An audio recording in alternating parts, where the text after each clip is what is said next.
138 డివిజన్లో ఉమామహేశ్వరి వినోద్ యాదవ్ అని పెట్టడం నాకు పూర్తి విశ్వాసం ఉంది. ఈ 138 డివిజన్ మూలాన్ని కాంగ్రెస్ కంచుకోట. మీరు మొన్న రేవంత్ రెడ్డి గారి ఎలక్షన్లో కూడా మొత్తం 9 డివిజన్లలో కూడా ఇక్కడ రేవంత్ రెడ్డి గారికి హైయెస్ట్ ఓట్స్ రావడం జరిగింది. ఈ గతం నుంచి కూడా కాంగ్రెస్ కాబట్టి నాకు పూర్తి విశ్వాసం ఉన్నది కాంగ్రెస్ పార్టీ కైవసం చేసుకుంటుంది. రెండవది, గతంలో ఇక్కడ టీఆర్ఎస్ గెలిచిన ప్రజలు గెలిపించారు. మరి ముఖ్యంగా అసలు కార్పొరేటర్ కలవని రోజు అంటే కార్పొరేటర్ ఇంటికి పోతే గంటల తరబడి కూర్చోవలసిన పరిస్థితి ఉంటుందని ప్రజలే చెప్తుంది. సామాన్య ప్రజలకు అసలు అందుబాటులోనే రాదు. వాళ్ళు వేసినప్పుడు వాళ్ళు వచ్చినప్పుడే ప్రజలు రావాలి. సమస్య ఎక్కడుంటే అక్కడికి లీడర్ పోవాలి, కానీ సమస్య లీడర్ దగ్గరికి రాదు. కాబట్టి స్థానికంగా ఉండే నాయకులు ఇది ఆలోచన చేసుకోవాలి. టీఆర్ఎస్ పార్టీ కార్పొరేటర్ మీద ఉన్న వ్యతిరేకత, మరి ఎక్కడ ఏది చిన్న కన్స్ట్రక్షన్ చేసినా ఏమైనా ఇల్లు కట్టినా వాలిపోయి మాదేందని అడిగే పరిస్థితిలో ఉన్నారు. కాబట్టి మాకు పూర్తి విశ్వాసం ఉన్నది కాంగ్రెస్ పార్టీకి ప్రజలు ఓటేస్తారు. పోలారెడ్డి ఏంటంటే డ్రైనేజ్ ఫెసిలిటీ కానీ నాలాల విస్తరణ కానీ మంచినీటి వనరులు ఏమైనా లేదు సార్. ఇప్పటివరకు చేసిన కాన్ఫిడెన్స్ లేదు. మరి మీరు ఏం హామీ ఇస్తున్నప్పటికీ మేము ముఖ్యంగా ఇక్కడ జిహెచ్ఎంసీలో మనము దేశ రాజకీయాలు రాష్ట్ర రాజకీయాలు మాట్లాడుతున్నాం. ఒక కార్పొరేటర్ ఎలక్ట్ అయినప్పుడు స్థానికంగా అసలు మన డివిజన్ పరిధి ఎంత, డివిజన్లో మేజర్ సమస్యలు లేదు. మేము గతంలో కార్పొరేటర్గా నేను పనిచేసినప్పుడు అసలు మేజర్ ప్రాబ్లమ్స్ ఏదనేది మనం ఒక 2 months ఐడెంటిఫై చేస్తాం. 2 months ఐడెంటిఫై చేసినాక మా కార్పొరేటర్ తప్పకుండా అదే సిస్టంలో మేము చేసినాం, ఏదైతే పెద్దలకు చేసినామో మేము ఇచ్చిన కార్పొరేటర్ కూడా ఈ ఐడెంటిటీ తీసుకొని అసలు ప్రణాళిక తయారు చేసుకోవాలి. బడ్జెట్ ఎంత అవుతుంది, దీన్ని ఏ రకంగా నిధులు తీసుకురావాలి, ఇవన్నీ తయారు చేసుకోవాలి. ఇప్పుడు మీకు ఇక్కడ మంచినీటి సమస్య, మన యారాలు డైలీ వాటర్ రాదు. డ్రైనేజ్ సమస్య, చిన్నపాటి వర్షం పడితే మొత్తం నీళ్ళు వచ్చేస్తాయి. మీరు గత వర్షం పడ్డప్పుడు చూసి అసలు ఇక్కడ నడవలేని పరిస్థితి. వర్షం పడ్డాక 3-4 రోజులు మళ్ళీ బురదలే నడచాల్సిన పరిస్థితి. డ్రైనేజ్ సిస్టమ్ వేస్తాం. ఎక్కడ కూడా మీకు పిల్లలకి ఏదైతే మనం ఈ రోజులలో మనం అందరం స్ట్రెస్ అయ్యి ఏదైనా ఆడుకోవడానికి పార్కులు లేవు. ఇట్లాంటి మౌలిక సదుపాయాలు కల్పించాలి. మౌలిక సదుపాయాలు కల్పిస్తాం. మేము పూర్తిగా మా కాంగ్రెస్ పార్టీ తరఫున పెద్దలు రాష్ట్ర వర్కింగ్ ప్రెసిడెంట్ ఎంపీ గారు వారి ఆదేశాల మేరకు మరి నేను కాన్స్టిట్యున్సీ ఇన్ఛార్జ్గా తప్పకుండా రేపు ఈ డివిజన్ని ఒక మోడల్ డివిజన్గా చేయాలన్నది మా ఈ ఆలోచన. వేశారు ఇక్కడ స్థానిక సమస్యలే ఎక్కువ ఉండాలి అనేసి. కానీ ఇప్పుడు టీఆర్ఎస్ బీజేపీ చూస్తే మాత్రం మద్దతు కులాల మధ్య చిచ్చు పెట్టడానికి మాట్లాడుతుంది. డెవలప్మెంట్ గురించి ఎక్కడ మాట్లాడట్లేదు. మరి దాన్ని మీరు ఎలా చూస్తున్నారు? నేను అదే చెప్పాను, ఇది దేశ రాజకీయాలు కాదు, రాష్ట్ర రాజకీయాలు కాదు. ఇక్కడ మోడీ గారు వచ్చి వర్క్ చేయరు, లేకుంటే కేసీఆర్ గారు వచ్చి, లేకుంటే కాంగ్రెస్ పార్టీలో ఇంకో పెద్దలు వచ్చి ఇక్కడ పనిచేయరు. స్థానికంగా నిలబడే కార్పొరేటరు పని చేయాల్సిందే. ప్రజల సమస్యలే ఫస్ట్ ప్రియారిటీ. అంటే సమస్యని సాల్వ్ చేసే దిశగా వెళ్ళాలి. మేమంతా చేసాం. అసలు ఇక్కడ ఈ ఎలక్షన్ మేము క్యాండిడేట్ ఫైనల్ చేసిన తర్వాత మన ఎంపీ గారు కూడా వచ్చినప్పుడు ఇక్కడ ఏమేమి ప్రాబ్లమ్స్ ఉన్నాయని ఐడెంటిఫై, కొన్ని కాలనీస్లో కొన్ని స్లమ్స్ ఏరియాలో ఏమేమి ప్రాబ్లమ్స్ ఉన్నాయని ఐడెంటిఫై చేసి మేము మొన్న ఎంపీ గారి మీటింగ్లో కూడా చెప్పడం చేసింది. నేనేమంటున్నా అంటే మతత్వ పార్టీలు హైదరాబాద్ అనేది గ్లోబల్లో ఒక మంచి ఇమేజ్ ఉంది. ఇప్పుడు అన్ని మతాలు ఉన్నాయి. మనము సరే ఎవరి మతం వాళ్ళకి ఇష్టం, ఎవరి వాళ్ళు చేసుకుంటాం. ఇక్కడ రాజకీయ డెవలప్మెంట్, ప్రజలకు ఉన్న సమస్యలు తీర్చడం కంటే కూడా మతపరంగా బీజేపీ వాళ్ళు, టీఆర్ఎస్ వాళ్ళు ఇంకోరు ఇచ్చారని మన మంచి హైదరాబాద్లో రేపు ఎన్నో ఇండస్ట్రీస్ వస్తున్నాయి. ఐటీ ఇండస్ట్రీ ఎంతోమంది మీకు దేశంలో ఎక్కడ పోయినా హైదరాబాద్కు వెళ్తే మనకు సేఫ్ ప్లేస్ అన్నది ఒకటి. మీరు ఇట్లాంటి మతపరమైన వచ్చినాయి అనుకోండి, రేపు వస్తే మనకు ఈ ఐటీ విభాగం కానీ ఇంకా చాలా ఇవన్నీ కూడా ఎత్తిపోతాయి. ప్రజలు ఫస్ట్ నేనేమంటున్నా అంటే ఫస్ట్ వాళ్ళకు నివసించడానికి మౌలిక సదుపాయాలు, వాళ్ళ ఉద్యోగాలు కరెక్ట్గా సేఫ్గా ఉండాలి. ఈ మనము మత రాజకీయాలు చేస్తే ఎన్ని రోజులు ఉంటుంది మత రాజకీయాలు అనేది వాళ్ళ జీవితం కాదు కదా. మనం ప్రజలకు జిహెచ్ఎంసీలో ఏంటంటే ప్రజలకు మనం అవసరం మౌలిక సదుపాయాలకు మనం ఆన్సర్ చేయాలి. డ్రైన్ బాగలేదు, రోడ్ బాగలేదు, పార్కులు కట్టివ్వాలి, జిమ్ సెంటర్స్ చేయాలి, లైబ్రరీస్ తీసుకురావాలి. ఇవి తీసుకొస్తే కొద్దిగా ప్రజలకు నిజమైన మనం చేసిన వాళ్ళంటాం. అంతేగాని మేము ఆ మతం అది కూలగొడతాము, మేము వీళ్ళ ఆఫీస్ కూలగొడతాము, మేము వాళ్ళని కొడతాము అని అంటే ఇది సరైన పద్ధతి కాదు. ఇప్పుడు హైదరాబాద్ నగరంలో 1,00,000 బెడ్రూమ్లు కట్టామని చెప్తున్నారు, కానీ మౌలాల్లో 53,000 ఓటర్లు ఉన్నారు, వీళ్ళకి ఒక్క బెడ్రూమ్ కూడా రాలేదు.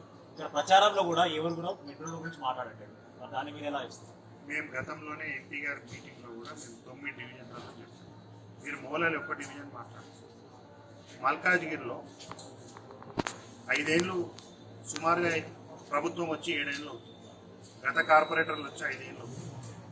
మీకు 9 మంది మంత్రులు వచ్చి అల్వాల్లో మేము డబుల్ బెడ్రూమ్ కడతాం, మల్కాజ్గిరిలో మేము డబుల్ బెడ్రూమ్ కడతాం ఇనాగ్రేషన్లు చేసి 2016లో ఇనాగ్రేషన్లు చేసి మా కార్పొరేటర్లను గెలిపిస్తే మీ ప్రతి డివిజన్లో 5,000 ఇళ్ళు డబుల్ బెడ్రూమ్ ఇస్తామని చెప్పారు. అంటే సుమారుగా ఇవాళ మల్కాజ్గిరిలో 30,000 అప్లికేషన్లు పెట్టుకున్నారు.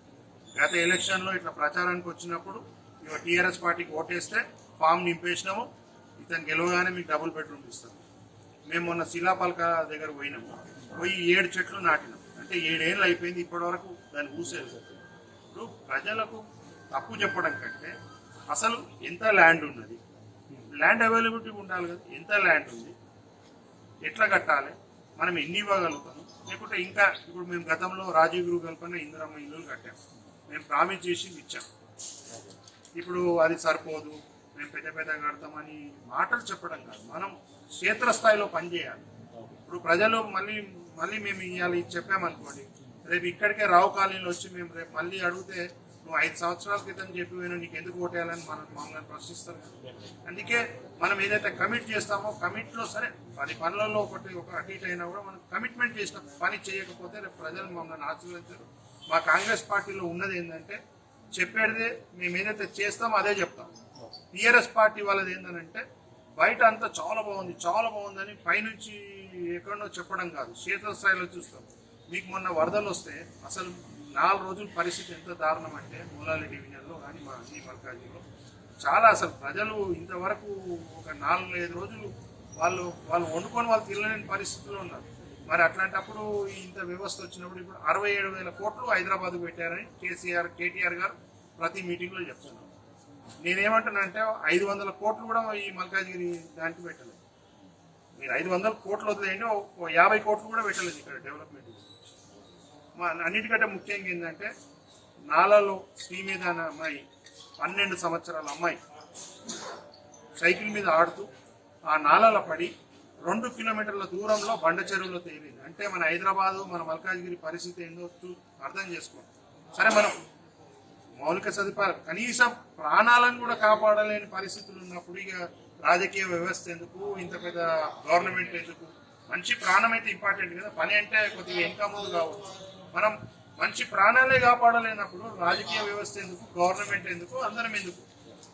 వరదల గురించి మాట్లాడారు కదా, వరద సహాయంలో రాజకీయ టీఆర్ఎస్ కార్యకర్తలే కొన్ని పైసలు తీసుకొని ప్రజలకు అందకుండా తీసుకున్నారని ఆరోపణ. దాని మీకు నేను ఎగ్జాంపుల్ చెప్తాను.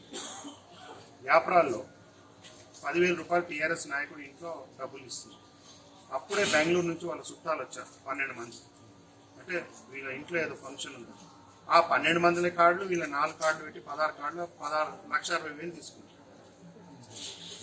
అంటే మీరు నేనేమంటున్నా అంటే అధికారులు మొత్తం తిరిగి ఎక్కడెక్కడ వరదలు వచ్చినాయి వాళ్ళు సాయం అయితే చేశారు కదా. అంటే కాలనీస్లో వచ్చినా ఇంకొక భాగాల్లో వచ్చినా వాళ్ళందరూ ఇన్స్పెక్షన్ చేస్తారు. వాళ్ళ దగ్గర లిస్టు లేదు. ఫస్ట్ నేను టీసీని అడిగాను ఎంతమందికి ఎఫెక్టెడ్ అయిందంటే సార్ ఒక 2-3 వేల ఇళ్ళు దగ్గర ఎఫెక్ట్ అయినాయి సార్. ఇక తర్వాత అసలు సిస్టంలో చెక్ ఇప్పుడు మనం 1,500 అప్పుడు మనం కరోనా టైంలో ప్రతి వాళ్ళ అకౌంట్లో 1,500 రూపాయలు మనం వేసాం. ఈరోజు జన్ధన్ అకౌంట్లో 0 అకౌంట్లో ప్రతి ఒక్కరికి అకౌంట్ ఉంది. ఆ డబ్బులు వేయకుండా వాళ్ళు ఫస్ట్ చేసింది ఏంటంటే వాళ్ళ టీఆర్ఎస్ కార్యకర్తలు అందరూ కూడా మాకు ఎమ్మెల్యేలు ఎంపీలు ప్రభుత్వం మీద వ్యతిరేకం ఉంది. ఫస్ట్ ఈ పైసలు వాళ్ళకి ఇచ్చారు, అంటే వాళ్ళ జోబులు నింపారు, అంటే వాళ్ళ పార్టీ మీద నారాజు పోవడానికి దీన్ని వాడుకున్నారు టీఆర్ఎస్ వాళ్ళు. నిజంగా క్షేత్రస్థాయిలో ప్రజలకు ఎక్కడైతే నీళ్లు మునిగినాయో అక్కడ ఇవ్వలేదు. ఎక్కడనో ఇప్పుడు ఒక అపార్ట్మెంట్ ఉంటుంది, ఈ అపార్ట్మెంట్లో వరద వచ్చినప్పుడు మీకు స్కూటర్లు నానిపోతాయి, జనరేటర్ నానిపోతుంది, వాళ్ళు ఇంకేమన్నా సామాన్ పెట్టుకుంటారు మరి అట్లాంటివి కూడా ఇవ్వాలి కదా. మీరు 10,000 అనేటివి డైరెక్ట్ టీఆర్ఎస్ కార్యకర్తలు టీఆర్ఎస్ మాకు వీళ్ళు రేపు ఓటేస్తారంటే ఎలక్షన్ల దాంట్లో తీసుకుపోయి అక్కడ ఇవ్వడం జరిగింది. రెండోది దీన్ని బీజేపీ ఇంకో రాజకీయం చేస్తుంది. బండి పోతే బండి ఇప్పిస్తాం, కారు పోతే కారు ఇప్పిస్తాం, 25,000 ఇస్తాం. ఎక్కడి నుంచి ఇస్తాం?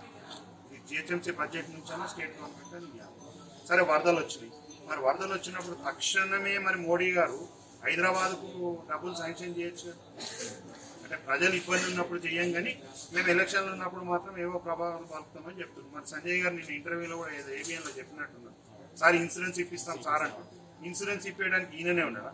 అంటే ప్రజలకు అవగాహన లేదా ఇన్సూరెన్స్ మీద? ఇప్పుడు నా బండి ఖరాబ్ అయింది అనుకో, నేను ఇన్సూరెన్స్ క్లెయిమ్ చేసుకోలేనా? ప్రజలు చేసుకోలేరు. ఇది చేయడానికి వీళ్ళేమన్నా ఇన్సూరెన్స్ ఏజెంట్లా బీజేపీ వాళ్ళు? అందుకే నేనేమంటున్నా అంటే మీరు 10,000 కూడా ఇప్పటి వరకు మీరు ఈ సేవలు అందరినీ నిలబెట్టి గంటల తరబడి నిలబడ్డారు. పాపం పైసలు ఇస్తారని ప్రజలు నిలబడితే ఈయననేమో ఇస్తా అంటాడు, ఆయననేమో ఒక లెటర్ రాసి ఎలక్షన్ నడుస్తుంది ఇవ్వద్దు అంటాడు, మళ్ళీ వచ్చి ఆ లెటర్ నాది కాదంటాడు. అంటే వీళ్ళు ఏందనంటే ప్రజలని టీఆర్ఎస్ బీజేపీ ఏందనంటే ఇక్కడ నువ్వు కొట్లాడు అక్కడ మేము కొట్లాడినట్టు చేస్తాము. అది మా ఎంపీ గారు చెప్తుంటారు, ఇద్దరు రౌడీలు ఉత్తగా డమ్మీగా కొట్లాడి ఆడికి 10 మంది రాగానే ఇద్దరు కలిసి వాళ్ళని పొడిచేస్తారంట. అంటే ఇది ఉత్తగా డమ్మీ నాటకం చేస్తుంది.